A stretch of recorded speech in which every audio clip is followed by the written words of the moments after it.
Albert AWOL, the voice of the jungle, broadcasting on the DVC to all points unknown. If you're within the sound of my voice, you're listening to Welcome Home Podcast on the DVC.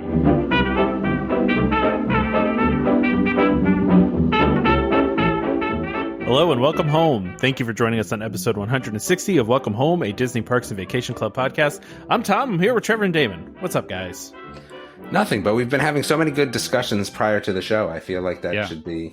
It's like we actually like each other and get along off the show. It's not... Amazingly enough. You mean we don't talk to each other pretty much every day on Facebook? Yeah, that's true. That's true. I mean, I'm sure there's some groups like this that are, they do the show together and then they never talk to each other outside of the show. I'm sure that's a thing, right? So, yeah, I suppose that does make sense. If it's I guess the thing is, if it's like a professionally done show, I can see where it's like business associates. Yeah, sure. But yeah. I think we're far too down the road of, being friends at this point. And I think we have a little bit more in common than just Disney, right? Oh, yeah. So I think that's what also is the case. I think if all we were Disney, if that's all we had in common, then maybe we wouldn't talk so much. Yeah, I agree with that. So what's going on, guys? It's cold here, and I'm sure it's cold where you are, Trevor. But it's cold. It snowed, and everything got canceled again. And my son's soccer tournament got canceled, and we were all like so happy when we woke up. His game was supposed to be at 8 a.m. today, and it was going to be like 18 or something, like the wind chill. And we were like, yeah, maybe not a bad thing, right? Maybe not a bad thing. So weirdly, it's actually been warm here. So wait, what? So it's been warm for you? And so I guess, okay, so for you guys, what's 5 in Fahrenheit? So 5 Celsius. I don't know. I don't know either. Let me figure it. Here, I'm doing a Google. 41. 41. Okay, that's warm. It's still, but it's still colder here right now. Right. So I guess that's the thing is, for you guys, it is legitimately cold, but for us, this time of year, 5 degrees, because we're so used to it being really cold. Yes. It feels pretty warm outside right now. Like I can go out in a hoodie, which I never do in January. Well, and I think what the difference is here is that you guys kind of plan for that cold weather. But again, as down here, like my daughter's at tennis lessons right now. She's probably freezing her, what off, right? Like it's cold, but we're so used to doing stuff this time of the year, Trevor. Like, again, they were supposed to have a soccer tournament. It was surprising. Like that it just throws everything out of whack because you're used to it being 40, not 20. And you can do, like we talked about, right? You can do almost anything in 40, right? You're cold, but you can do it, right? You can play soccer in a hoodie, right? Like, or, anything like that. But when it's so cold, it just throws our whole way of life off because people plan for things that just can't happen anymore. Yeah. Right. The funny thing is I've been at Disney when it's cold like this too. So I know what you're talking about when you're not used to it. Disney when it's been this cold? The one in 2019 we were there with some friends, and the first day we were there, it got down to it was around 5 or 10 degrees Celsius again. Which again, that's not cold though. It was in the 20s though. I mean, I know it was in the 20s. Was it in the 20s overnight? Maybe. Yeah, well, in the 20s the past couple of days in Florida. I've seen. Only because my mom's in Florida. And right now. The funny thing is for us, like I said, we prepare for that. So going to Disney, we the last time we went, we had all of the necessary clothing that we could still go around the parks and enjoy ourselves and not be bothered by it. And it's kind of funny because I've seen a bunch of people posting about it, how the falling have to go buy clothes and stuff. Oh yeah, the iguanas. Funny, yeah. Sorry, I'm not trying to laugh at people's misfortune, but it's just funny because funny. Yeah. I'm always prepared for winter, but that's because of where I live. I'm really concerned about this falling iguana thing. Like it seems like it's a real thing, right? Like, oh yeah, no, it's definitely a real thing. Yeah, it's happened a couple of times. Wow. Yeah, they get so cold that they basically go into a hibernation almost. I don't think they die. I think they wake back up though, when it gets warm. but they just Yeah, fall it out. depends of how trees. far they're falling, right? Oh well, How yeah. far If they falling. fall really far, I guess that could be a problem. But I think they're an invasive species in Florida though too. Like they're not supposed to be there. So, Okay. but yeah, it's funny because I really loved when we went in November and not putting sunscreen on because like it just wasn't the sun wasn't the UV level was like 1. You know how the UV works though. Doesn't matter the temperature.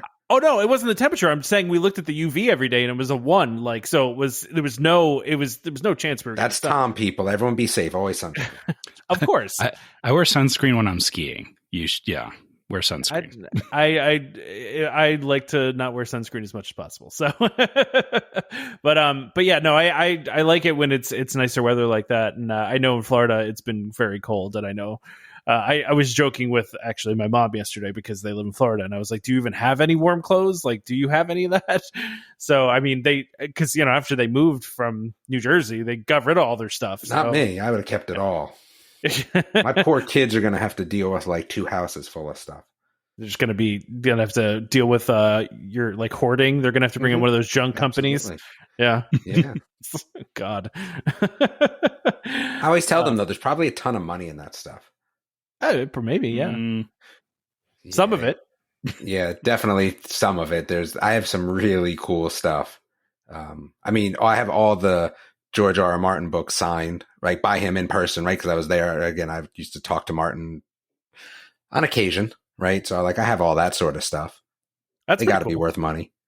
I got to figure. Probably going to only get more, worth more as time goes on, too. Yeah, but I just have like a lot of random stuff like that. But so it's funny. I always talk about doing like YouTube stuff, and I just never get around to it because I'm just busy with other things. But I finally decided to pull out. I'm going to do like a poster unboxing because I didn't realize how many tubes of posters that I had. It actually all started after Tom was talking about getting his poster signed, and I didn't realize. So I was like, let me just open one of them just to kind of see what I actually have. I had a Kenny Rogers poster. I don't think it's mine. I also have all my sister's posters because I took them as well. Right. So I think that was one of my sisters, but it was a Kenny Rogers poster in the same tube as a 1975 Justice League of America poster as well. Wow. Yeah. Like I have some cool stuff. I got to get to it. You know what I mean? Yeah, like, you gotta get through it all. You gotta hire somebody to like organize all your stuff or something. But I want videos of it is what I want, right? I want to do videos, but I'm just always like, okay, well, I'm going to do a poster unboxing. Like, and then I go, how much effort is that? How much work is that? Do I want to do that? And then it just never gets done. I understand. Yeah, I could see that. Yeah, I've got these we were talking before the show because I've got these posters that I bought on my trip in 2019, like pre-COVID. It was like October 2019 that have been sitting in the tube since then. Like it was one of those art on demands that used to be at the the little touchscreen that was at the Art of Disney at EPCOT. Yeah, that I'd ordered back then, and I got them shipped obviously, and I just literally never opened them because I knew I was going to send them away to get framed, and I just never did because I was just being cheap about it. Like now we're forcing Tom to get them framed, so we're going to force him into it. Yeah, you're forcing me to get the frame, but it's going to be cool because where I'm podcasting right now, I'm going to put those 3 posters on the wall right in front of me. So I'm going to have them right there because it's my office. So it's I mean, I have my cell. I have my cell in the same room. I have my diploma, and then I have a picture, an original by Nicole Cardiff. That's cool. Yeah. Nice. All right. Anything else we want to talk about before we get into listener questions? Listener questions. All right. Let me see how many of these I actually want to answer, though. So I'll start with Connor. If Bob Chapek wanted to reach out to you and ask you what 3 things would most help Disney reclaim their fan support the most, what would you tell him? Instant ban from fighting. And like an immediate ban from any sort of fighting. I actually that would be the best agree thing. with that. Yeah. All I see lately is fights at Disney. Yeah. All the websites post them because they're total clickbait and people watch them. But I can tell you if it was an instant ban for everyone even closely remotely involved, then there would maybe not be as many. I don't know what else you do to stop that, but I think like I don't want the Disney blogs to be or TikToks or whatever filled up with Disney fights. Like why are we making these people Encouraging famous. that? Yeah. That's the worst thing about Disney right now for me is that. I guess in a similar vein, like along with the fights comes the people being openly disrespectful to cast members. Absolutely. And that should be an instant ban too. Yeah. The thing is that that's going to, the problem is that the second that you do that, you're going to have a lot of noise the moment you do that, because a lot of people are going to get banned because, their behavior, shouldn't be tolerated. And of course, they'll go on social media and complain about it when they do get banned. But what does that do to a company like Disney? I don't think anything. Right. But I guess my point is though, just your comment about social media is that it would make that part worse for a little bit. But then once people figured out that, hey, Disney's not entertaining this kind of stuff anymore, it would calm down. So yeah, I think that would go a long way towards improving the parks, because it's, a lot, like in the same vein, Damon, a lot of the stuff that I've been reading about, people going to Disney is that they're seeing that cast members are stressed out. They're seeing that things are not the way that they were, but a lot of it comes back to, the other people there are not being, they're being awful. Sorry, I don't know how else to say it. It's I think people kind of need a bit of a check that if you're in a public place, you still have to have some manners and some respect. And I think the problem is that people are unaware that just because they pay to get into Disney, that does not give them any special rights or privileges. Mm-hmm. It doesn't matter how much you paid to get into Disney, because people like throwing that card around that, I paid $10,000. I get to do whatever I want. Yeah. I also have a little bit, I think I just have an issue with the premise of this question, because I think there are a lot of people out there that hate Bob Chapek, but I don't think that many people have just said, like, I'm not going to Disney anymore because of him or because of the changes made. Like, I think there are some, sure, but I also think that those people are probably replaced with other people. Like, I think the number that always stands out to me is I saw in Disneyland that the Magic Key holders, the annual pass holders, that 40% of them were new Magic Key holders, right? So that's the thing about this is, like, sure, you can hate Bob Chapek and like not like some of the changes, but most of the people that don't like the changes are still going. Like, they're still going. If they're not going, like you said, there's somebody else to take their place, which is okay too. Exactly. So like I don't necessarily feel like they've, quote, lost their fan support. I mean, I think there's some people that are mad about certain things, sure, but I don't think like it's completely gone, I mean, I think maybe there should just be like a quiz plus like a signed sheet like you would for youth sports, like before you get into the parks. Like a waiver, like no yelling from the bleachers. Yeah. Do we know that the people that are fighting are not getting banned for life though? Like, I have no idea. Yeah, I don't know, but I wish that the blogs didn't support it. Like, it just, that's what I wish. And that, you know what I mean? Like, that's where it's tough. They only care about clicks. That's what I understand, but I'm right. Yeah, I get it. Yeah, because I get frustrated with some of them sometimes, because a lot of them will just post nonsense that just is like based on nothing. Or the thing that always gets me now is, right, it's like the headline, Disney fans hate this thing, right? And then you read the article and they quote one person from Twitter hating that thing, and that means all fans now hate that thing. And it's like, no, there's just one dude on Twitter that, you know what I mean? Like I see that all the time and it drives me crazy. Yeah. I like this next question a lot though. Yeah, I thought you'd like this one actually from Katie. You want to read it, Damon? Sure. I'd like to see. So this is from Katie. Wait, are we done with Connor's question? Do we have anything else we want to add? I mean, I don't. No, I don't think we need to go any further into it. Yeah. Okay.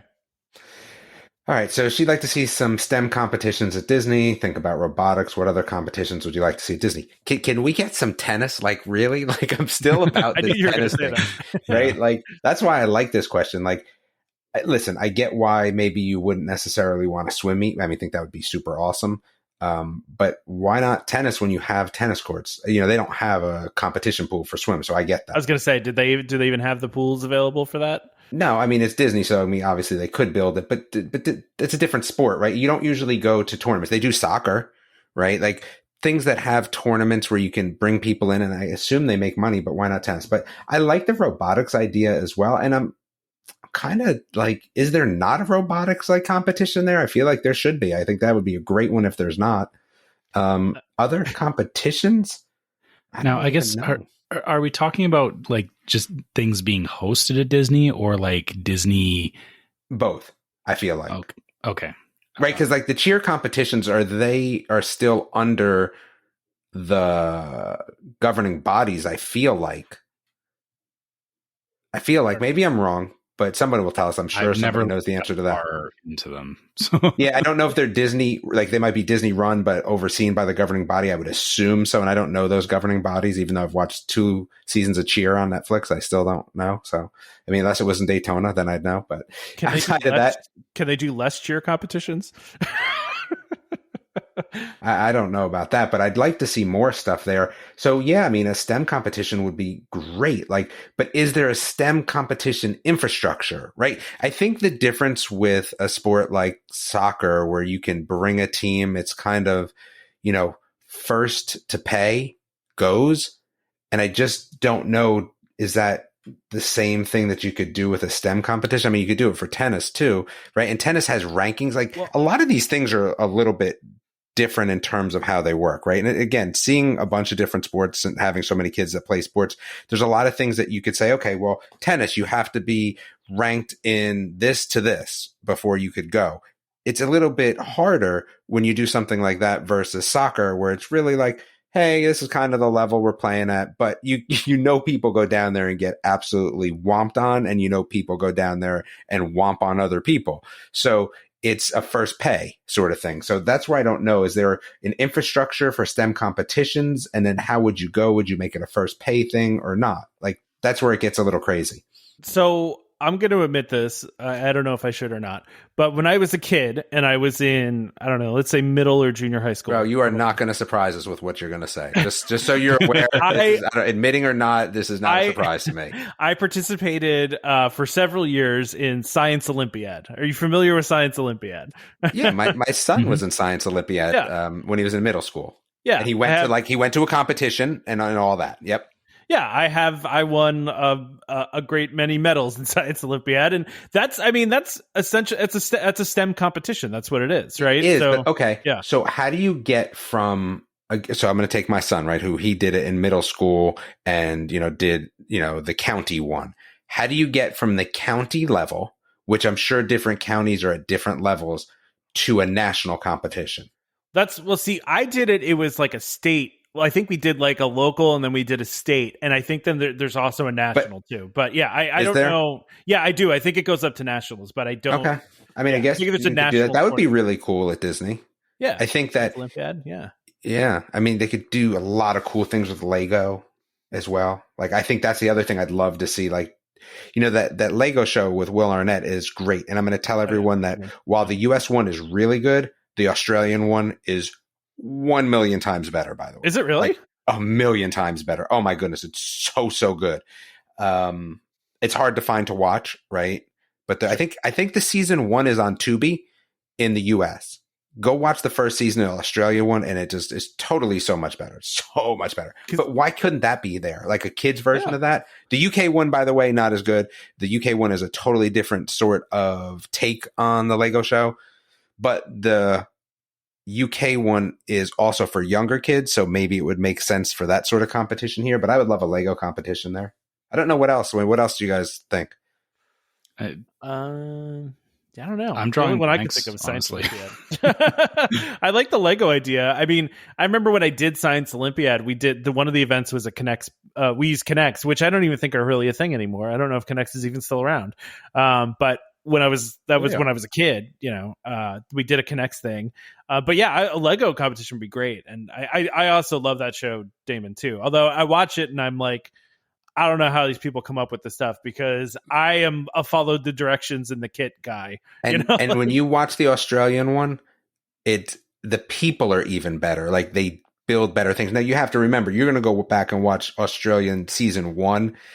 Maybe it's not as complex as the current season of the US, but the current season of the Australian one is, man, there's one where they build a Greek god, and it's just unreal. Yeah, go watch that. Tubi. All right.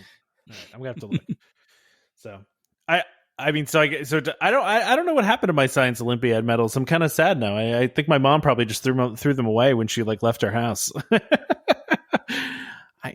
anyway. Well, that was up to you to keep them, though. Yeah, I don't really want. I mean, what do I need those for? I still have all my swim trophies, and I still have basketball trophies, and I flex them on the kids all the time. Like, your kids, definitely do. I definitely do. I got rid of all my bowling trophies. Nice bowling. That's sweet. Nice. I mean, I think the only trophy I ever had was like, I had a Pinewood Derby championship. Oh, I have one of those as well. Yeah, I won the state Pennsylvania championship actually back in long time ago when it was really small. I had that. Now there's too much. The thing is that competition is like, it's not as fun, I wouldn't think, because of just all the information out there. It was like a whisper in the dark shadows to like sand your nails, right? Like, yeah. Like a whisper in the shadows, sand the nails, right? Like now it's like there's videos on how to make the perfect one, right? Mark Rober, I think, has a video. I'm not gonna lie, my dad definitely made my car for me and like did some stuff that I think that was on the line of legal in that competition. So not that I care at this point. But anyway, yeah, I also had like I played football for like a season, and I had a nice participation trophy I got because we were terrible. So anyway, I think it's a cool idea, Katie. I like it. I don't see why they wouldn't want to do that. I feel like they could like do a really cool like Imagineering tie-in, right? Because I mean, Imagineering is pretty much STEM central, right? So like you could probably do a really cool thing with Imagineering, especially now that they're moving down to Florida too. So that would probably be pretty neat. I mean, that's where I was asking about, if Disney hosted it, it could be something run by the Imagineers with, an internship or something as a reward. Oh, that'd be cool. Yeah. Doesn't Disney do that show? They do a show that they bring Imagineers on. It's a building type show. It's on Disney Plus. What is that called again? Yeah. Do they really? I would watch that. I didn't know that was a thing. I know that the one time they were building, I want to say bridges. Was it bridges? I feel like one of the competitions was bridges, and they bring Imagineers in. Yep. Huh. I'll have to look at that because that sounds interesting. It was very like boring, show? By the way. I was bored. Yeah, and it was very boring. Yeah, so was Science Olympiad. So, all right. Which Vicky Disney hotel needs a refurb and why? Yeah. This is Vicky asking which Disney hotel needs a refurb and why. So she didn't say DVC; she just said Disney. So I think Vicky's a DVC member though, so maybe we take this as a DVC question. Well, I mean, I guess you could just do anyone you want, right? Yeah, I think we could. I think it's fair to expand it out. I'm going to go with, and it's due for a refurb and it's going to get one soon, is Boulder Ridge. I stayed at Boulder Ridge a few years ago, and even a few years ago it was in rough shape. So I think Boulder Ridge needs a nice refurb, and it's going to get one. I think it's supposed to get one either this year or next year. I forget which, but it's coming for Boulder Ridge. But it's just, it needs a sprucing up. But that's all. I mean, I think most of them, they take pretty good care of the properties. I mean, there's nothing that's like sitting there like in disrepair, right? But I mean, there's some that could just use an update. Yeah, I guess that's the thing is, I can't think of a single Disney hotel that I would say, this place is run down or, shouldn't be a Disney hotel. But, that's because Disney sets the bar pretty high anyway. In my head, I feel like, I keep going around this and I'm like, I stayed at Caribbean Beach and it wasn't great, but it was also in the middle of a refurb. So yeah, exactly. I want to say that the All Stars resorts need a bit of a refurb, and not just like, hey, we fixed up, the beds and stuff like that. I feel they could do with a bit of a thematic redo, like just update them a little bit, because some of the areas are starting to look a little dated. I can see that. Maybe like, some of the ones like for movies example, like for example, you could update some of the characters and not have like just all old Disney movies, throw some Pixar in there or something, Yeah, exactly. Yeah. Okay. I could see that. That's a fair one. All right. So we got our typical Dan question this week. Jeep owners have their own wave to each other. Bikers have a wave when passing other bikers. What could DVC owners do as a subtle gesture towards each other as an acknowledgement of ownership? So I thought a lot about this. Probably I did more too. than I should have. Oh no. Absolutely thought more than I should have.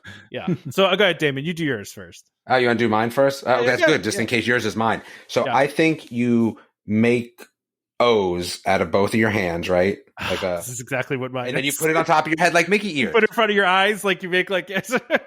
Yeah, but you put them on your head like Mickey ears. Okay, see, I'm thinking like monocle. I was thinking like one hand. No. The monocle is that's specific to our listeners. No, I think it's two of them, and they go on your head. Oops, I hit my mic. I could go on your head like Mickey ears. I think that's the one right there, man. But that's I wouldn't call that a subtle gesture. Well, neither is the monocle, though, right? So, right. I mean, it's subtle enough. Like you could kind of be like, stretching ears, stretch. Gotta do a stretch, yeah. Stretch ears, stretch. Like I'm good with that. Why did I just do that while sitting in my seat where no one can see me do it? Like I just physically did the stretch and then Oh, I did too, right? Just to see how it felt, and it felt okay. Felt pretty good, yeah. Yeah. See, I'm just thinking a circle around your one eye, just like you're looking through. Like no, but nobody would know. That's not. Okay. That's like I said. That's our listeners. That's not all DVC members. I mean, I wish we had 8 million listeners, and then we could make it a thing, but we don't. So yeah, that's true. Okay, we have 3 million. I mean, then what's your idea, Trevor? I don't have one. The problem is a lot of the things again, are could be bad, right? So you had to think of something like totally like out of the blue. That's why the Mickey ears I felt like was okay. Yeah. I'm just trying to think here. You could pull up your DVC card on your phone and just wave it at people. Yeah, I guess. I almost feel like it's like how cast members like when they point, they use the two fingers because they're being sensitive of some cultures that may see pointing with a single finger offensive, which I didn't know was a thing for a long time. Yeah. But 2-finger point. But like I don't know, something like that. But again, really the problem is that it's very difficult to find something that couldn't be perceived as rude by someone. The Mickey ears, I don't think they're rude. I think they're. What about I thought about it a long time. Trust me, it took me a while. What about like a secret handshake instead? Like I'm not ever handshaking. Then I have again. ever and like I may never shake another person's hand ever again. That's fair. Okay. Also, how do you know? Like how do you recognize another DVC member? Oh, like I wasn't in a fraternity, but I remember when I was moving into my dorm when I was in college, and my dad was there, and he saw somebody from the same fraternity that he was in college, and he made probably some had a sort shirt of, on though. Yeah, no, but my dad made some sort of gesture to that person, and then they did some sort of weird handshake, and then they knew that they were. I don't know how it happened. He won't tell me, but I'm just saying, like, there's ways to do it. There's yeah, I mean, if somebody has on a Disney shirt, right, you flash them the ears and see if they flash them back.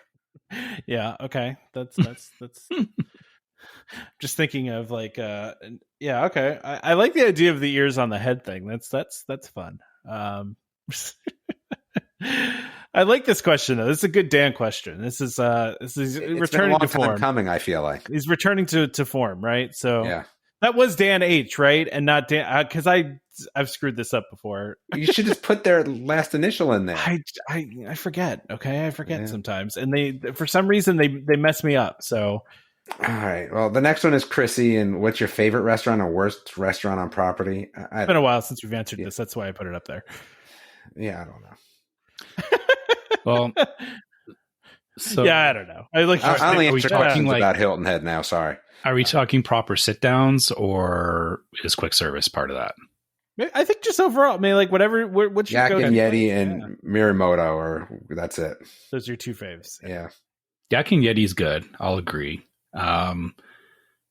I mean, Garden Grill, but not because I know the food is not the best, but it's still just one of our favorite places to go right now. And the worst is Electrical Umbrella. Well, it's gone now, though. For now. Are you allowed to do ones that are completely gone? I mean, well, until they replace it. I mean, as it stands right now, it was the worst food I've had on property until the new place opens up. Hopefully. Wait, so you're just assuming the new place is going to be bad too? Yeah, I am actually. They'll give it a refurb and they'll just serve those same awful burgers that. I think they'll revamp it. I think it'll be better. But I also just I don't know why I would ever go there with so much so many food options around the World Showcase, and even Sunshine Seasons was always trips me up. It's always a tongue twister for me. Mm-hmm. Yeah, but yeah. Okay, it was Dan, by the way. I did look it up. It was Dan H.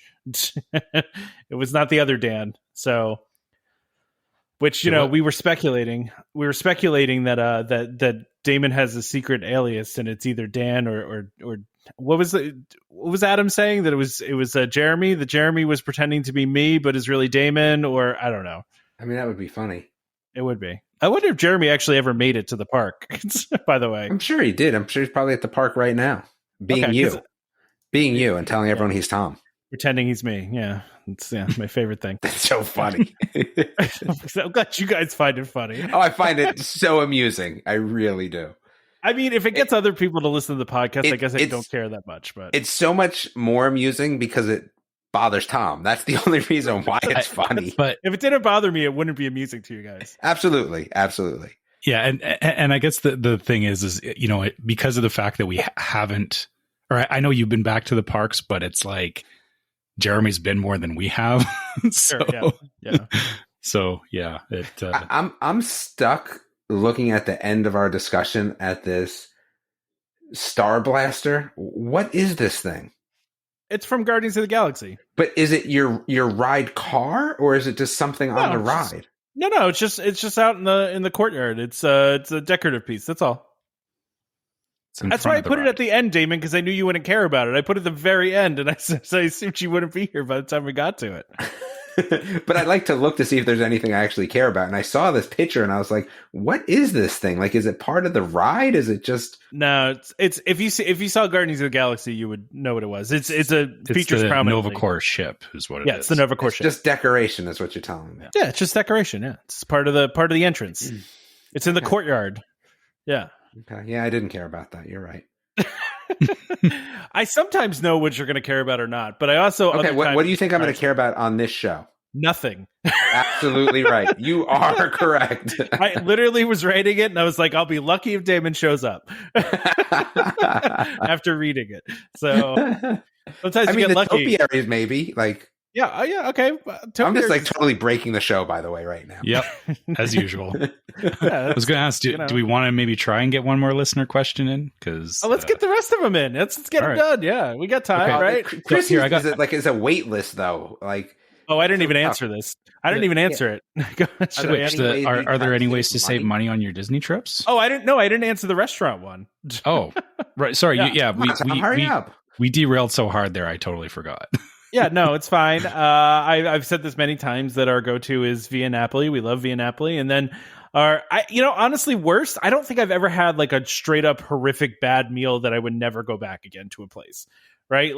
I don't know. I agree. Yeah. I mean, yeah. Go ahead. Anything David. so bad. Yeah, I mean, I've had stuff that's been okay, right? We went to Skipper Canteen when it first opened, and it was all right. It wasn't terrible. It wasn't my favorite though either. But I've never had one that was yeah, we're never going here again. Because I even even going to Chef Mickey's, I'm fine with that buffet. It's fine. It's good. I like a good buffet. Oh, no, I didn't like Chef Mickey's. I thought that was terrible. Yeah, okay. I have to that's my terrible one. Sorry. See, I didn't go for I always go with breakfast with those kind of places because I feel like breakfast you really can't go wrong. Dinner, not for me. I'm fine you can have with bad eggs. Trust me. You can have bad breakfast. You can have bad eggs. Yeah, but as long as the rest of the stuff's there is good. So okay, all right. Next. Now on to Chrissy's now. Yeah, Chrissy's other second one. Second one. She gets 2 this week. Wow, impressive. Yeah. So are there any ways you try to save money in your Disney trips? Like, I feel like this is such a loaded question. It's huge, but I'll say the only thing that I really do that I try to save money on, because we bring food with us because we drive for breakfast. So I guess that. And then the other big one is water, because I will not drink that sewage swamp water that exists in Florida. So we bring our own Brita water filter, but the big one, like the 1 gallon one or 2 gallon one or 3 gallon, I don't even know what size it is. It's big. And what I do is I pack it, bring it, get a new filter for it, bring it home, throw that filter away, order a filter before we go again. But I think it's that and bringing breakfast food. I think those are probably the only two things. Yeah, I think,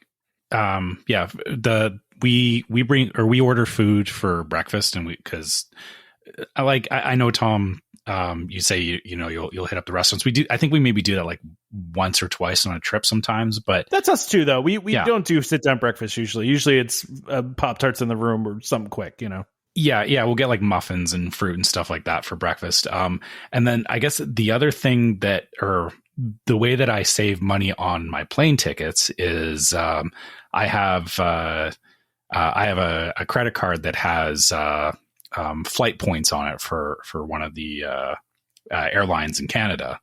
And so I use that for a lot of my big spending and then just pay it off. And that's how I pay for or help save on the flights, which for me, that's a big chunk of the actual trip cost.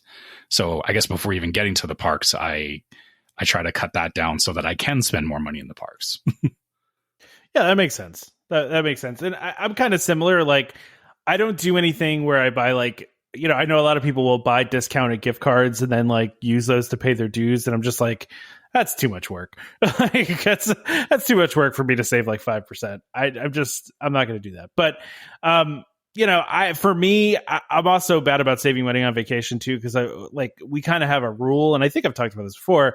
My wife and I kind of always had a rule: if we're on vacation, if we want to get something, we get it. Like, it's not, we're on vacation, right? Like, so that's what vacation's for. It's for doing stuff like that, and if we want to buy something, we buy it. And like that's it. Or if we're at a restaurant and we want to get dessert, we get dessert. Or we want to get a drink, we get. It's like it's we don't try to limit ourselves on vacation, because to us, that's what vacation's for, right? So, but for as far as saving money goes, similar to you, Trevor, and Damon, really, is we do order food for the room. We get groceries, we do any drinks and snacks and stuff like that to have in the room with us. I actually, you talk about saving money. I think one of the ways we're saving money too is DVC, right? Just having DVC is our money saver, right? And also, when we know we're going to have multiple trips in a year, doing the annual passes is helpful as well.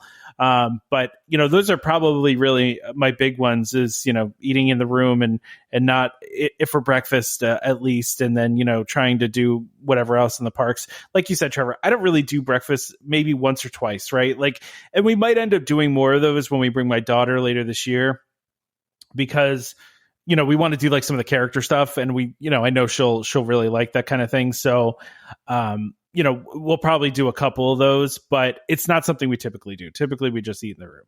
So yeah, so bringing food in, and I, contrary to Damon's thing, I drink from the water fountains at Disney World. I do not care. I will drink out the water fountains. I think it tastes fine. That's just me, but I get it. Some people don't like it. I most of the time have found it to be fine. I more care about the temperature of the water than the taste. So, like, most of those water fountains are super warm. If I could find a cold water fountain, I'm a very happy camper. There's one near Pirates that's usually pretty cold. That one's pretty good. Sometimes you find random really cold ones though too. Like, just one that looks like it's been there since the park opened, and you're like, okay, there's no way that this is going to be cold. And then you get there and it's like, oh man, this is ice cold. It's great. I feel like the one by the Rapunzel bathrooms too are the Tangled bathrooms is really good usually too. So right.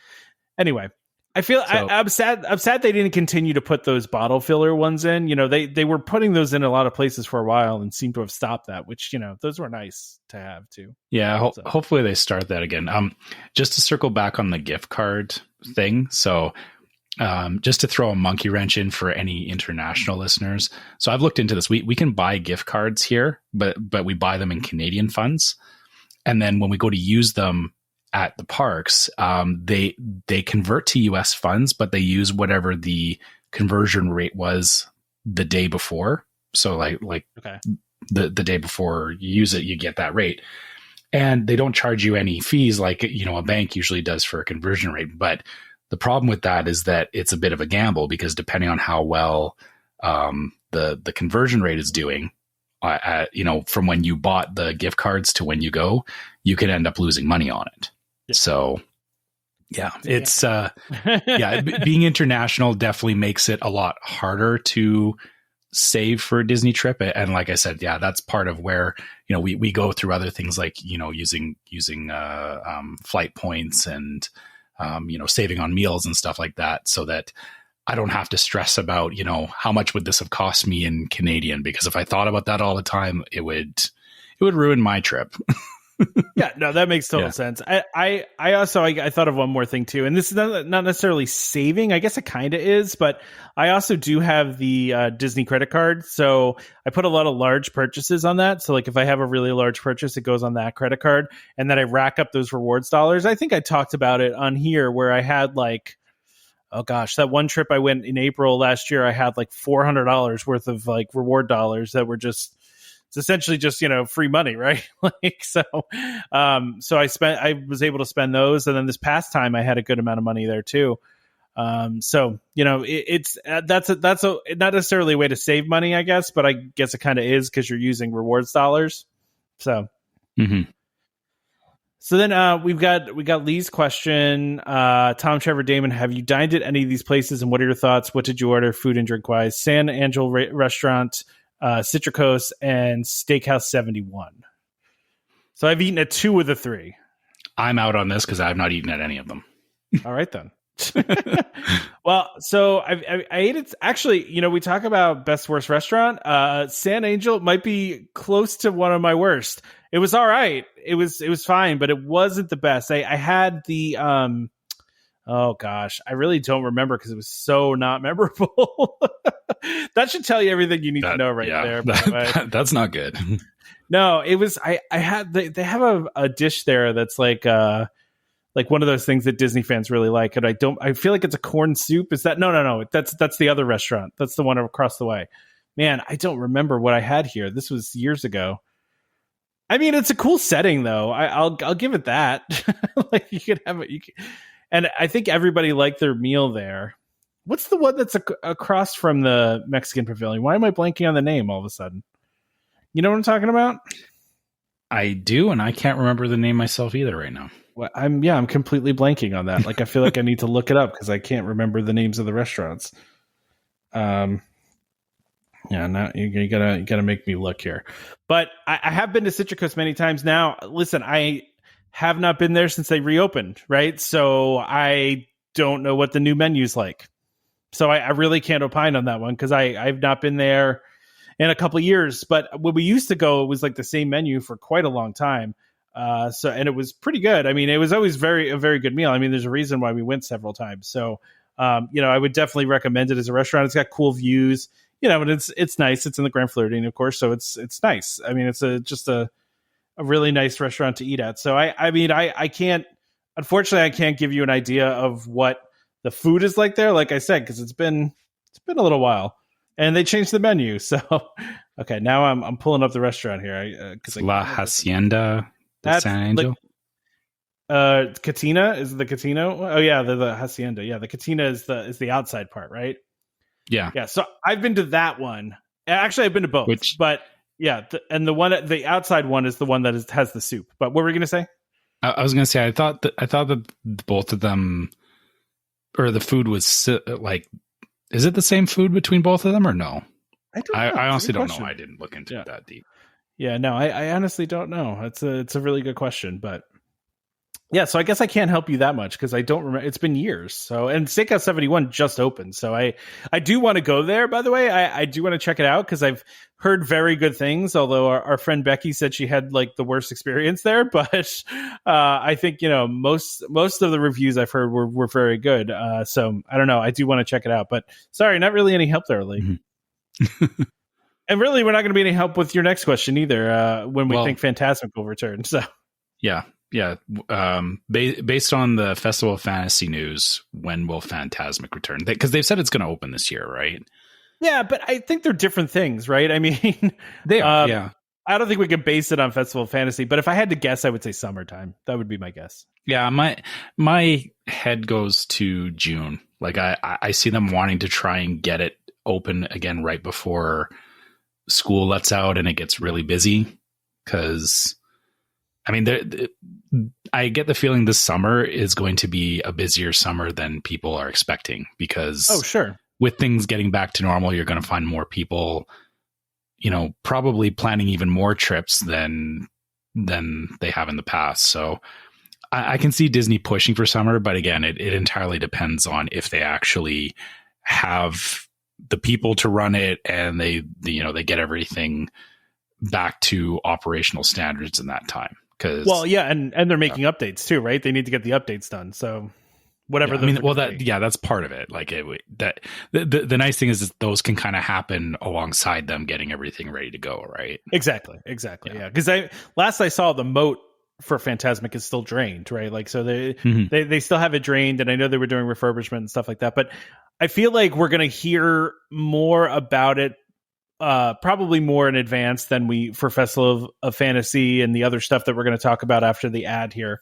I think we're going to hear like maybe, 2 months ahead of time. They'll hype that up, sooner, I think. Yeah, I was going to say, when did because we heard Indiana Jones was about a month. 2 months ahead of time, maybe? Yeah. A month and a half, 2 months. Yeah, because I remember it being like, oh man, that's a while out, Yeah. So, yeah. And somebody posted a video to Facebook of that show the other day, and I sat there and I watched it for like 10 minutes, and I was just like, I missed the show. I want to go watch it. Because it's been a while since I watched it, and it's a fun show. Like, it's a fun show. Yeah. It's a staple now. I can't imagine them getting rid of it, but that's not to say that they won't get rid of it. Yeah, I also saw like whatever it's called on Facebook, one of those videos that people post. Was it Reels or whatever it's called? Their little attempt to be TikTok stories. Yeah. I saw somebody post one of those from that show, and like after the ball like rolls over Indy and like the people run over, like this person either was just going for views or they really didn't understand that it wasn't like they were playing it up like it was an accident, like something happened. Where in reality, yeah, like they were like accident at Disney World, and it's like, no, like that's what's supposed to happen. They run over and make sure he's okay. Like that's what the show is. Like, yeah. If it was their first time, that I see that how they could have perceived that. But I could see that. Yeah, but anyway, but yeah, man, the beginning of that show is great. So I mean, the whole show is great. It's just a fun show to watch. So I kind of miss it. So. Anyway, I don't know. My guess would be we'll probably get like a 1 or 2 month notice for Fantasmic, and I just think it's going to be. I mean, maybe they try to get it for like a holiday weekend, like a Memorial Day, or like I don't know, possibly. I guess the way I see them handling it is, they're ramping up Festival of Fantasy. Yeah. Once that opens, and they'll have like that initial hype around it. You'll probably see pretty close afterwards. Whatever the next thing is. It may not be Fantasmic, but I can see them being like, now that this is open, hey, Fantasmic, coming June 15th or something like that, right? Yeah, exactly. Yeah. All right, let's go ahead and do our ad, and then I think afterwards, I think Damon's got some random stuff he wants to talk about. So sure. Yeah. Okay. Let's do the ad though first. All right.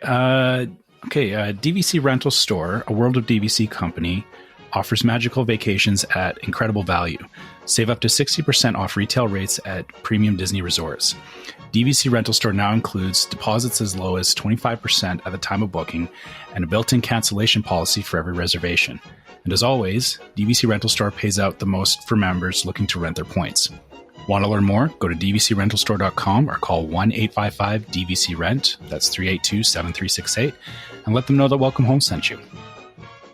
Yeah, and I funny enough, as we're talking about this, tomorrow, well, we're recording this on Sunday. We come out on Monday. Pull the curtain back. The 31st is when my reservation is that somebody rented from me. So tomorrow somebody checks in under my name. But listen, it's a really easy process. It's not under my name; it's under their name, but under my contract, I should say. Yeah. So it's super easy process, and you get paid really quickly. And I have to say, like I said, it was nice to get that. Even though it's like extra money basically, and for points that I was just going to burn. So Yeah. I'm hoping I'll get my form back here sooner than later so I can rent out my points. But and then you can tell us about your experience international, doing it internationally. So exactly. Yep. So, all right, Damon, what did you want to talk about? So I wanted to talk about a new show that is 100% not kid friendly, but I think would be appealing to some of our listeners just because the D&D reference. So I don't know how many people are familiar with the Critical Role podcast, but there's a new show, Vox Machina, on Amazon Prime that just came out. I think the first 3 episodes are out. It is totally like a continuation of an adult version of the old 80s D&D cartoon, but it is 100% adult, right? No kids in the room. Definitely watch it yourself. Maybe put off by it. There's all sorts of reasons why it's MA. I would say, it's probably MA. TV I would MA, say yeah, maybe it could be. It might not be. It could be R, but it's definitely trends towards that MA. Based on the trailer, it's at the very least MA. I know that there's a lot of D&D fans in the group, so it's a really great show. Again, they maybe went a little extra in some of those regards, but it definitely worth watching. Definitely worth watching. I don't know if I had anything else. Did I have anything else? I don't know. I thought you said you had a couple things, but I did. I wanted to talk about my posters, but I already did. There was that. I don't think anything else. I'll definitely, by the way, once I get my posters framed, I will definitely post a picture of them when they're done. Yeah, I think that would definitely be good. I mean, our trip is January, February, March. I mean, we're going in April to Vero and Hilton Head. So, I mean, I don't know. I was just kind of thinking about that recently. Wondering what I'm doing with the rest of my points for the year. I have no idea, but not the parks. Sorry. I should probably do a quick shout out to Charles. He came through hard on getting us a Figment popcorn bucket. I know we've said, first of all, Charles did not wait 5 hours to get this for us. And if he did, I would never ask anyone to do that. But he was very kind to get us one because my wife really wanted it, and he also threw in the bonus of we got one of the sporks as well. I'm jealous about the spork, but I want to know, where is the bucket currently? The bucket is actually below our TV, where we have another bucket that we use for storing pencils and stuff, because there's like a little shelf there next to the phone. So Figment's sitting right there.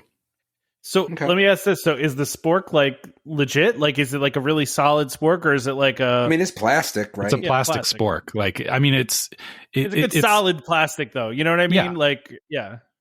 Yeah. I mean, it's molded. It's got the little Figment on the one side. And I kept it in the plastic.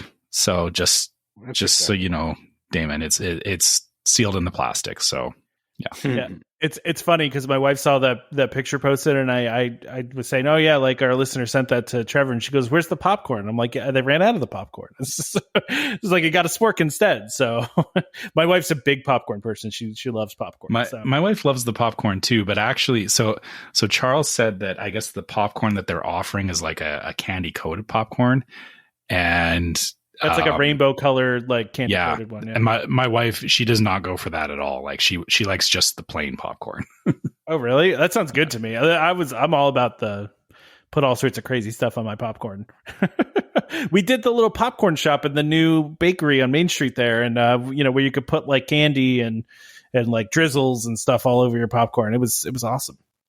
But I get it. It's like I said, my wife she loves getting she'll buy a popcorn bucket and she refills it like 3 or 4 times while we're there, and that's all she needs. Yeah, that's fair. Yeah. All right. Any other random topics before we continue? Anything else you've watched recently you want to talk about, David? I don't think so. Yeah. Okay. Are you still watching Boba Fett? Is that still going on? I have not caught up yet. I think I'm too behind now, though. I just got kind of busy with all this swimming going on. But yeah, no, nothing else really. All right. Wheel of Time, but it's terrible in comparison to the books. Yeah. Terrible. Really? Yeah, I mean, I'm just was kind of thinking about like what that next series could be. You know, like my daughter's kind of been burning through some books recently. So, you know, Harry Potter, then Hunger Games, then Maze Runner, right? And we're kind of like, oh, what's next? And then I was thinking to myself, like, yeah, what is that next series coming out? Like, I don't know the answer. We talked about Firefly, though, right? Did we talk about Firefly? Or did I talk to somebody else about Firefly? You know, Firefly's coming back to Disney Plus, right? As in the series Firefly? Like, oh, yeah. Serenity Firefly. Yeah. I love Firefly. I'm a huge fan of Firefly. Is it Nathan Fillion? No. It's a reboot. They're doing a whole reboot? Okay. Well, I mean, one of the best characters is dead, right? So they can't bring that person back. I'm pretty excited for that, to be honest with you. I think that's going to be great. That is one of my favorite shows, I would say. I really liked Firefly. So it will be kind of cool. I don't know. Again, it's funny. I was talking to somebody else about it, I guess, and they didn't believe me. And I was like, go look it up. No, they're rebooting it. I didn't realize that Disney owned Firefly now. I just didn't. They own Fox. They own Fox. It just didn't click in my mind that they owned it now because that's. Yeah, I mean I'm a huge fan of Firefly. I love Firefly. It's interesting that they would put it on Disney Plus though, and not like Hulu. You know, like because that show could trend a little more adult at times, right? So especially the movie did, right? But that's why they have the star section, right? Because it's see, we don't have that. What do you mean the star section? Yeah, that's not you a guys thing. Don't get that? No. Oh, there's a whole section in Disney Plus where it's like star movies. So I figured it was like another part of the networks that they acquired. And everything that they put on here that is not necessarily kid friendly gets put under the star section. See, I think Plus, they just go ahead. Sorry. I feel like Disney Plus is going to have to do that if it like survives. So I don't think it's going to be a problem. They are going to have stuff that's kid friendly and stuff that's not kid friendly. There's definitely not kid friendly stuff on Disney Plus. That's true. Yeah, that's true. But no, like Trevor, I think that's the way it is in other places, like everywhere but the United States. And I think the stuff that's in your star section is just on Hulu. Like they just put it on Hulu instead of Disney Plus. I mean, Deadpool is on Disney Plus. Wait, no, right? It's not. It might be. Is it not in the US? Maybe. No, I'm gonna. It's definitely not. I mean, I don't. I'm on DisneyPlus.com. Full movies. I mean, it is a Marvel movie. Yeah, it's a Marvel movie, but I didn't think it was on Disney Plus. Oh, I don't think you can get to it from our part of the country. But I mean, it's definitely on. Like, if you go to Disney Plus, it has definitely got a detailed screen for it. Yeah, I cannot play it. Yeah, I don't think you can play it here because I just looked it up on the app and it's not there. So yeah, I think they keep some of that stuff and they put it on Hulu here, and then just everywhere else they have it on Disney Plus. But like you said, Trevor, in that star section, I just didn't realize that Canada was like that too. I thought that Canada it would just be Hulu as well. So, but I think that they're eventually going to have adult stuff on there. But I mean, and how adult does Firefly need to be? Doesn't need to be Deadpool adult, but I mean, it was still on network TV a long time ago. That's a fair point. So I looked up Deadpool. It's not on here, but I got the Incredible Dr. Pol. That's close, right? Yeah, that's the same. Yeah, it's the same thing. I'm excited though. So they're doing a full reboot of it though. Like, yep. I mean, the only problem that I have with it was so perfectly cast. Yeah, that's the problem. That it made the show so much better because of the casting was just so on point. Yeah, without Alan Tudyk there too, like just I love Alan Tudyk, and just all the cast there was excellent. You're right, that's going to be tough. And also, I mean, to fill. Yeah, and I know that Joss Whedon has got a lot of controversy around him, but it's like, is the show going to be good? Like, because that was his baby too, right? Like, is it going to be good without him at the helm? I don't know, right?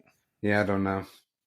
I will say this, Disney, or at least the stuff coming out in the last year, like WandaVision and, the Marvel stuff, I guess, Loki, WandaVision, that kind of stuff. Like, they've definitely got some good creative people in some areas at Disney. I just hope that they leverage that for Firefly. Yeah, for sure. All right. So sorry. Now I'm just like reading about the Firefly reboot. I feel like it hasn't been that prominent out there. And again, that was the main problem with the original show. I feel like they're doing it another disservice already from the get-go. Yeah, I mean that's this article is saying the original Firefly series for Fox was intended for mature audiences. Not Disney has not confirmed what the plot's going to look like. So I don't know. We'll have to see. Yep. Yeah, I'm excited though. I mean I like I said I love that show. This is one of my favorites. So now I'm going to go back and watch that show. Where can you even find it streaming now? Is it the original streaming anywhere? I have the DVDs, so yeah. I'm sure I do somewhere, but I don't even have like a DVD player outside of like, I guess my game consoles will play a DVD, right? There you go. I guess that's all I got. I got rid of all my DVDs though. Like literally got rid of all of them. So anyway, all right. So anything else we want to talk about before we talk about the all the announcements? There were a bunch of announcements that came out despite the lack of news this week. There was a whole bunch of things that came out all at once. Okay. So let's start talking about this. So Disney Adventure Friends Cavalcade is kicking off February 11th. So just like 2 weeks from now, basically. And this is a new character cavalcade starring 30 Disney and Pixar characters. So Zootopia characters, Baloo from Jungle Book. Oh, they got Panchito and Jose. That's pretty cool. Yeah. Merida, Moana, Incredibles, Coco. So yeah, there's a whole bunch of, or Miguel from Coco. Sorry, I just saw Coco and I read Coco. Yeah, I feel like this was an excuse for them to like these Friends cavalcades don't really have a theme to them. Yeah, they're just kind of, you throw a bunch of characters in there and yeah, which I think I feel like this is Disney listening to people where they were like, I'm not sorry. I was going to say I'm sick of seeing, the same characters, but it's not that people are sick of seeing the same characters, but there is definitely some room for, so some of those, less, not the right word, not less known characters. But, like you don't see Nick and Judy show up a lot from Zootopia, even though that was a tremendously popular movie. You don't see the Three Caballero characters show up all that much, although unless they you have go to California Adventure and then they're there all the time. But you have there's a series, right? There's a Three Caballero series, I think, on Disney. Yeah. So Jose and Panchito, there's a Feliz Navidad thing in it's like a show in California Adventure in California. That they're kind of front and center in it. So okay. Well, and then Miguel, to me it's kind of funny. I'm like, oh, I've seen them before, but I guess not so much in Florida.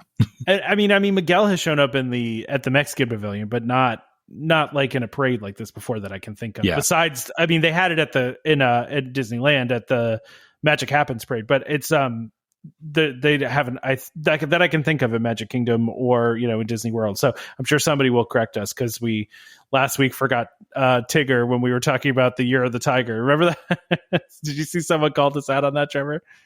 Really? I missed that. Remember we were talking about Year of the Tiger and we're like, oh yeah, there's no obvious IP tie-in to the, that's a tiger. And then somebody commented and they were like, well, what about Tigger? I'm like, oh, didn't really think about Tigger. But he's a tigger. He's not a tiger. That's a fair point. That's a fair point that I had in my head too, Trevor. He is a Tigger. Last time I checked, tigers did not have their tops made of rubber and their bottoms made of springs. So that's true. If you want to argue technicalities, that's a fair point. Although when I just pulled up Wikipedia and I typed in Tigger, it does say his species is tiger. So fine. Tigger never refers to himself as a tiger, but as a Tigger. But whatever. But I thought that was funny. I mean, because like I said, we forget stuff sometimes. So, but this kind of feels like it's replacing that. What was it called? Move It, Dance It, Shake It, or whatever it was called. That parade that came through, and that it kind of feels like it's a new version of that.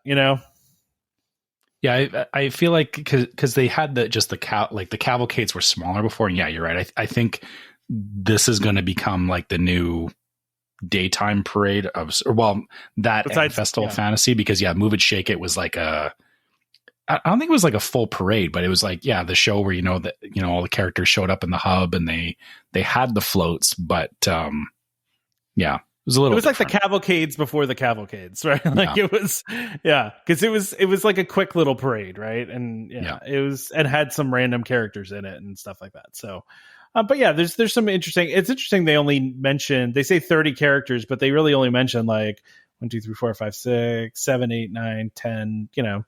Like they only mentioned like 15 of them. Who are the other 15? Well, they probably don't want to, spoil it because they want people to actually come and watch the show. That's fair. That's fair, Trevor. All right. And so as we talked about too, Festival of Fantasy is returning. So that is coming back. Where is it? March 9th. So, and then I don't think they're changing anything there. There were some rumors out there that Maleficent wasn't returning. But that is, they specifically put in here that Maleficent is returning, probably for that reason. Right. So hopefully not to be set on fire again accidentally. Yeah, hopefully Maleficent's head won't catch on fire again. Yeah, so it's funny, and some people with small kids out here might find this adorable. But my daughter really likes watching Disney parades on YouTube. Like, so we'll turn on some Disney parades on YouTube sometimes. And we were watching Festival of Fantasy yesterday, even though she's seen it a million times. She wanted to watch it. She calls it the Dragon Parade. Right. That's what she calls it. Right. And I just offhandedly said to her, because we do plan on going back to the park sometime, maybe September, October, and we're going to bring her. Right. And so I said, oh, we're going to go see that in person at some point. Right. And she goes, okay, we go now. And I'm like, well, no, we can't go now to go see the parade. I was like, it's far away. And she goes, well, just drive really fast. It's like I can't do that. And I made the classic mistake of telling my 3-year-old who doesn't have a concept of time that we were going to do something later in time. She thinks like the end of it now. I know. So, well, she mentioned it this morning too. Like we went out to get some breakfast, and she goes, okay, Daddy, now we go see parade. We go to place with parade. I'm like, no, we're not doing that today. So. I mean, I'm excited for her to. She saw it when she was a baby, but she was a baby, so I think she wouldn't have remembered it in exactly like in any like significant meaningful capacity. way. Yeah, exactly. Yeah. So I'm excited to take her again for this, and then we've got Mickey's Magical Friendship Fair, another thing that she's seen on YouTube many times, and for those that don't know, that's the stage show that happens in front of the castle, like 12 times a day. Like I think we watched it twice on that trip that I'm talking, like that October trip with her when she was a kid, because she loved it. And it's a really well done stage show, but they are adding things in for the 50th anniversary. So and they're mentioning incorporate favorite scenes from Frozen, Tangled, and Princess and the Frog, but that was already there. So like that's not anything new. Like that was already in the show. So but there's going to be a new opening and a new finale. So with the iridescent outfits, I guess, and a new song too. So where magic feels like home. Okay, that's an interesting one. I will say the song that they have in there now, the one that they dance to in like the beginning and stuff is like, it's an earworm, man. It's gotten stuck in my head many times. It's a good one. I've never actually watched that show from start to finish. Oh, really? Yeah. So just how things work out. Like we tend to avoid the hub because, people tend to gather there obviously for that show and just in general. So we'll kind of like go around the hub. And I think even on our last trip, we walked through the hub because we were going from Tomorrowland to Liberty Square, and it just happened to be on. And I think we stopped for about 2 minutes and then kept going because we had somewhere to go. For some reason, it just never clicks to me that like, hey, go stand in front of the castle and wait for a stage show. I don't know. It's fair. Seems weird to me. No, I totally get it. I understand. I think it's more geared towards younger kids anyway. So it does feature the rare daytime fireworks that scare the heck out of you. Which you pretty much hear those from anywhere in the park. So well, I've told this before. They shoot them off from like right behind where like Little Mermaid is, and we were waiting in line for Little Mermaid one time during the day, and that show was going on, and then all of a sudden just fireworks went off, and it scared the heck out of us. Like because we didn't know the show was going on, we were far enough away, we didn't hear it. So we weren't like anticipating that fireworks were going to go off, and just all of a sudden there's an explosion behind you. It kind of freaks you out, So, Anyway, so these are great things. I'm glad they're coming back. Like we're hearing about a lot of this stuff that's coming back. I mean, there's still some things that are missing, but at this point, not that much. I mean, a lot of the stuff has come back, and they've added stuff to it, and that's good. It's good news. I'm glad to see this all coming back. Like we said, we're still missing Fantasmic, of course, and I'm trying to think of I know Hoop-Dee-Doo Review's not back yet, right?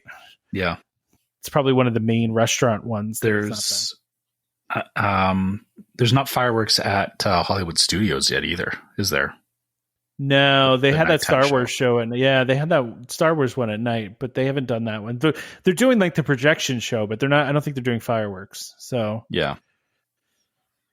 Well, there's still stuff. Like I said, I get the feeling that they're going to spread this out over the year, and I can imagine that it'll be.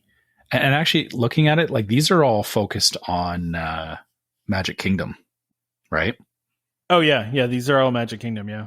Yeah. So, yeah, I wouldn't be surprised if they do another announcement where actually for Fantasmic, it may be that like another show or, they announce something else and they're like, and Fantasmic is coming back. So, yeah, exactly.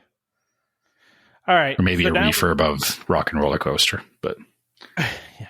Well, it's been having a lot of problems lately, but yeah, shouldn't just throw that out there. But what a refurb of that, yeah, maybe someday we'll see.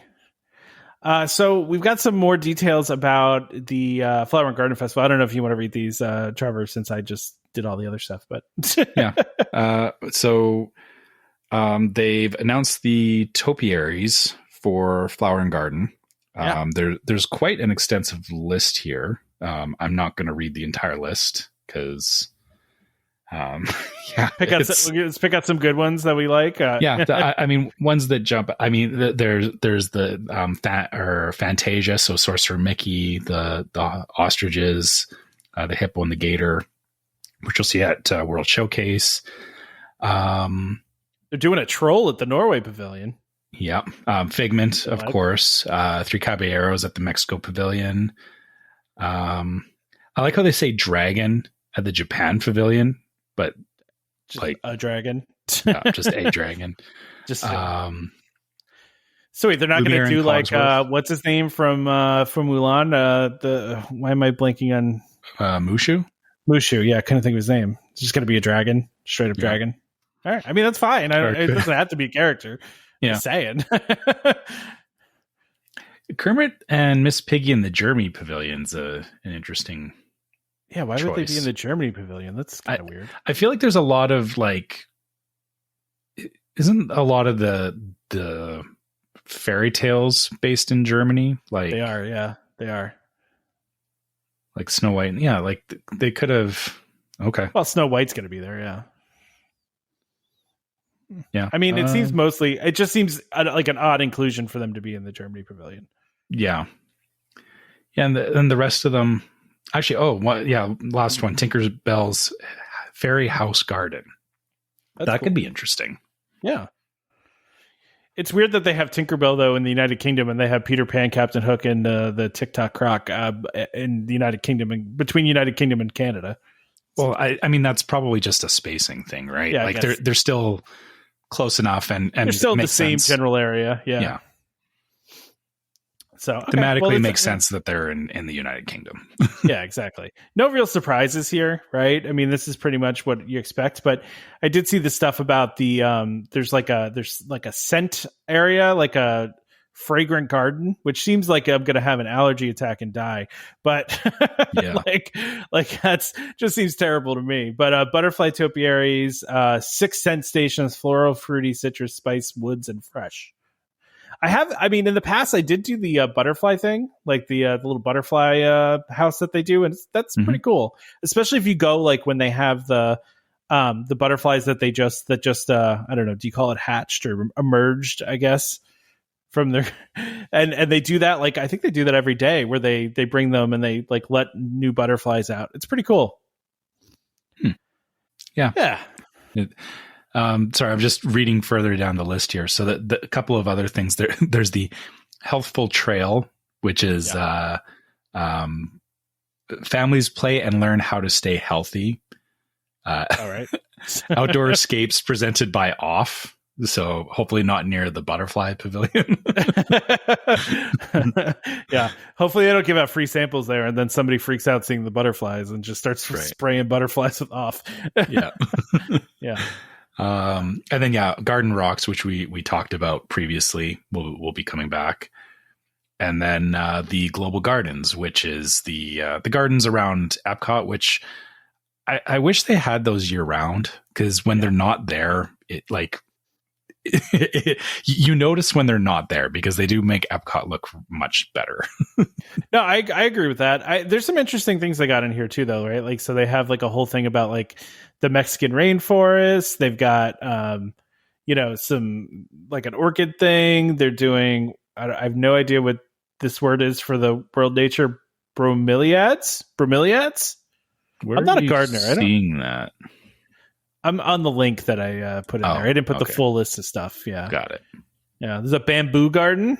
That's kind of cool. I'm going to check out a bamboo garden.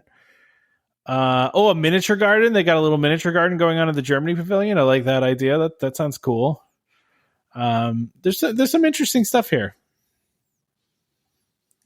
A tea garden in England. Tea garden. So if you're into tea, there's some neat stuff that they do with the flower garden. And by the way, we're going to be there for this during the meetup. So, and we've said many times, we're gonna attend the Flower Garden Festival. We're going to walk around and eat some food and stuff. So if you want to do that with us, of course, you come to the meetup, and the details for that are in the Facebook group. So check that out. But we are going to be doing some of the Flower and Garden Festival for sure. Yeah. I'm excited to remember what this is like. It's been so long since I've been there that, it'll, I think we, will probably have to book some time on the Sunday to do this. I think makes the most sense. Yeah. Yeah, for sure. So, cause if we're doing the meetup on the Saturday, then, maybe the thinking is anyone who's, still around or wants to meet up with us, we'll be in EPCOT. Yep. Yes, we will. We're definitely going to do EPCOT and Magic Kingdom for sure. So, yeah, so there's a lot of cool stuff. I like the Flower and Garden Festival. It's different and very, like you said, I mean, it makes EPCOT look amazing, right? So, yeah. And the Topiaries are always amazing. I do not understand how anybody's able to do the stuff that they do with the Topiaries. Like, it just is kind of mind blowing to see them. So. And this time, at least, the patience. Oh yeah, it's like years that it takes them to get those topiaries ready. Yeah, I don't have that kind of patience either. I would freak out about it. So, and then of course we're going to get to see what was the Garden Rocks band that's going to be there over there that we were joking about. Ambrosia, I think. Yeah, it was Ambrosia. That's right. Yeah, we're totally going to go watch Ambrosia from the American Pavilion. So, I mean, it's not like. I've heard their songs when I look them up. It's just not a band that I would regularly listen to. But we'll stand there and eat some food and listen to them or something. All right. Anything else about Flower and Garden we want to talk about? Not right now. Like I said, okay. I think as we get closer to it, I'll be looking at it a lot closer. Maybe I'll be mapping out which booths we absolutely have to hit up. Well, I'm definitely downloading the WDW Food and Wine app. That way you can go through all the menus and mark down what you want. I always do that. Yeah. Have a good list of all the stuff I want to eat. So, and of course, once the full menu comes out for that, which will probably be in the next few weeks here, since I think that starts. What date does the Flower and Garden start? March something. It's in March. It's not March 1st, right? What date is it? Now I gotta click on links here. Let's see here. March 2nd. I was close.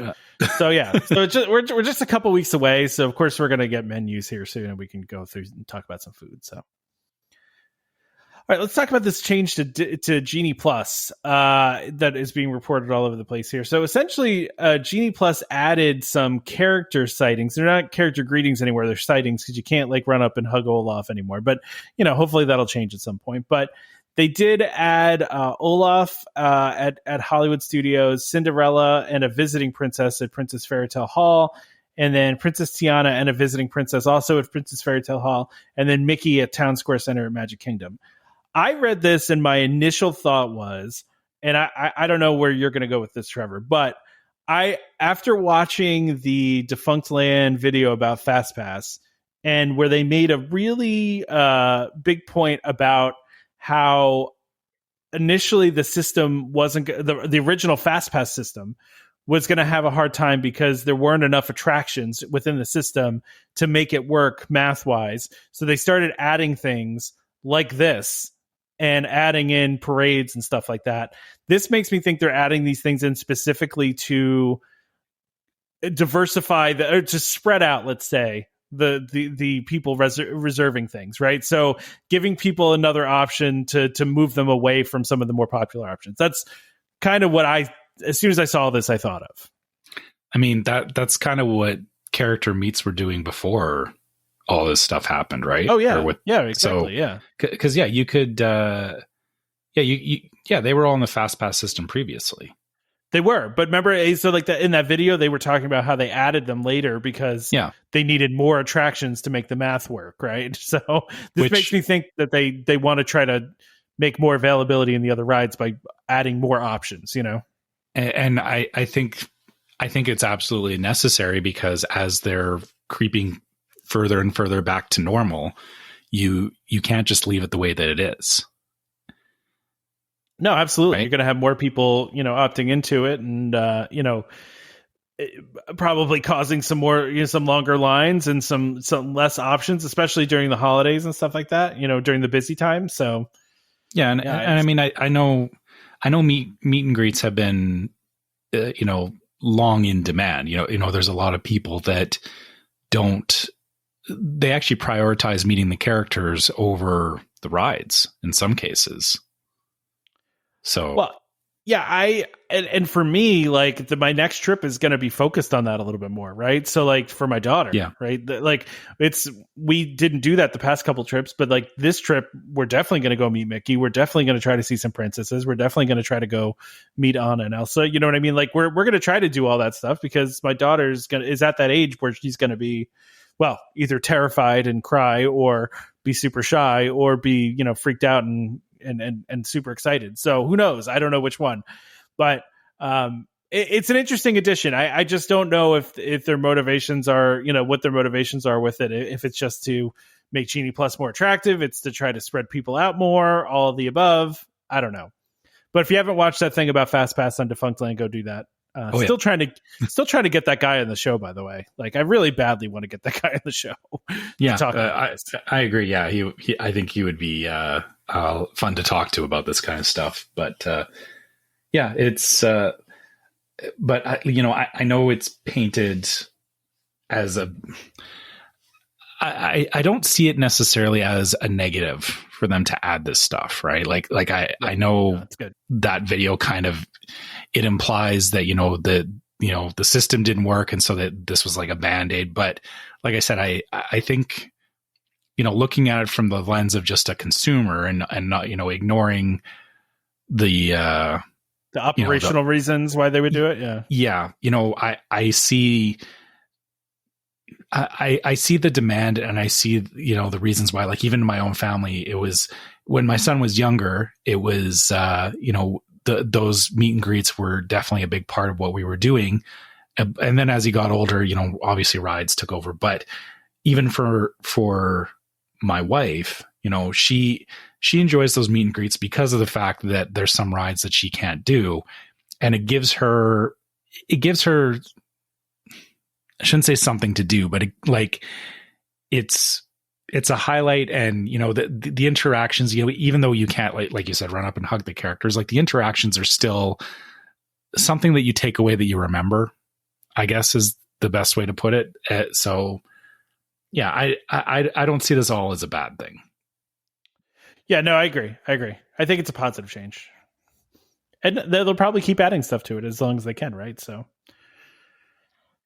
the last thing we have on here is what Damon was mentioning before. That was the Starblaster for the Guardians of the Galaxy. So they're starting to install it. I mean, I think that's leading up now to this actually opening. So go ahead, Trevor. it's a big pointy ship. If you haven't seen Guardians of the Galaxy. I am impressed though at the scale of this. Like it's huge. It looks huge in pictures. I can't imagine what it's like standing next to it, but like just looking at the workers standing next to it in the picture, I'm just like, wow, that thing is huge. It legitimately looks like a spaceship. Like if you right out of the movie. Yeah. Yeah. Cause if you think about it, those Starblasters are, I thought that they were like the same size as the Milano, which is Star-Lord's ship, right? So, yeah, I mean, that's not a small ship. No. I mean, this is going to be like an icon that you're going to be able to see from, pretty far. I mean, you can already now that it's up, you can really see it. It's funny though, because I saw the first couple comments on the Instagram post were like, yeah, that beam though, that's holding it up. My assumption is that's going to be themed or hidden in some way, but I don't know. So yeah, I guess that there's no way they can do it freestanding, can they? I don't know. Maybe that beam is even temporary, just holding it up to whatever like permanent support structure is going to be there that can hold it up. But I mean, yeah, I don't know. I don't think there's a lot of good options for holding that kind of a size of. I mean, because I'm sure that thing weighs a ton, right? I don't know what it's made of, but I'm assuming it'll have to withstand wind and all that, or else it'll blow over. Yeah. The details on the back of the storm rolls through.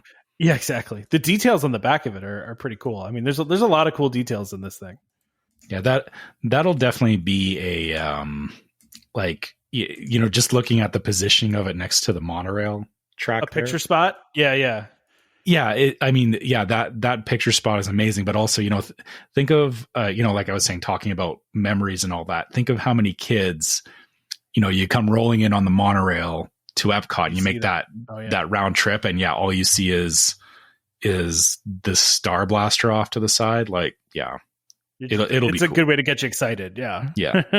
Exactly. So yes, that's cool. I mean, I'm glad that they're getting stuff done, and it seems like they're doing test rides and everything on this too. So yeah, I mean, they still have what they said, summer, right? So summer is still 4 or 5 months away here. So, well, I don't know what Disney calls summer. Like, is it the technical start of summer? Is it, I mean, that would be a time after June 21st if you're going to get technical about it.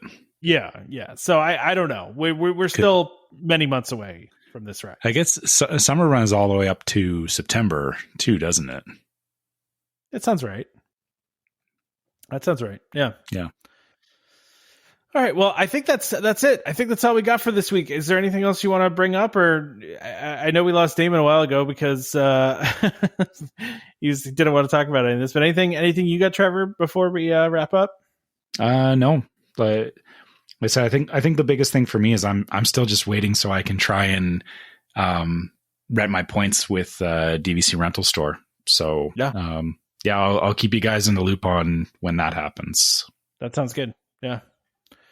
All right, let's wrap this up. Yeah. All right. As usual, if you guys want to reach out to us, make sure you go to welcomehomepodcast@gmail.com and fire us an email. We love hearing from you guys, sharing stories, asking questions, all that kind of stuff. Keep the emails coming. A lot of those actually do end up as listener questions on the podcast. In the same vein, though, if you are on Facebook, make sure you follow us as Welcome Home Podcast and check out our group, the Welcome Home Disney Waitlist. You can interact with a lot of the other listeners in there, and see some of the memes and stuff that we talk about, because we got a lot of great listeners in our group that contribute, and you can ask questions there too that we will put onto the show. So if you haven't joined that yet, make sure you do. And you can also follow our YouTube channels and Instagram. YouTube is Welcome Home Podcast. Instagram is Welcome Home Pics. Those are there for when we do go to the parks. So, make sure you are subscribed before the meetup in May, because you'll be able to follow what's going on with me and Tom at the very least.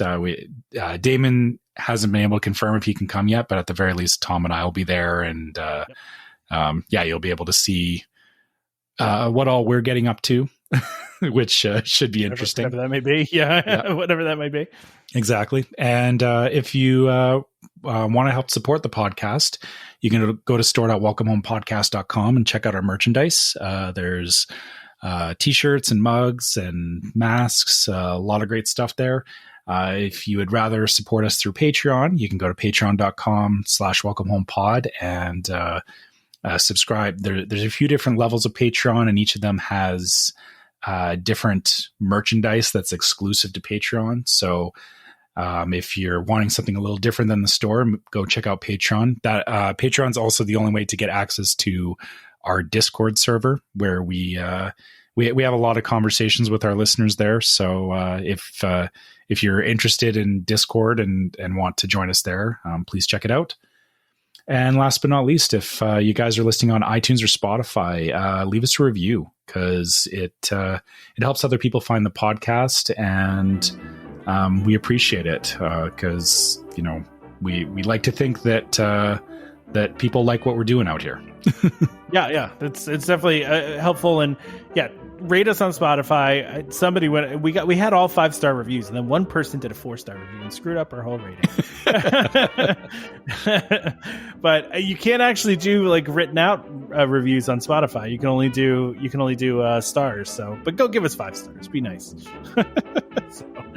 And of course, don't forget to subscribe to Welcome Home Podcast so you can be reminded every time we release a new episode. You can find us on Apple Podcasts, Google Podcasts, Amazon Music, TuneIn, Stitcher, Spotify, just about any podcast app that's out there. You can find us. Just search for Welcome Home. Look for the one that says Disney DVC. Just a reminder to our listeners, Welcome Home Podcast is for entertainment only. We are not employed by the Walt Disney Company, and as such, all opinions expressed on this show are our own. So please consult a DVC representative or Disney cast member for more information about anything we talked about today.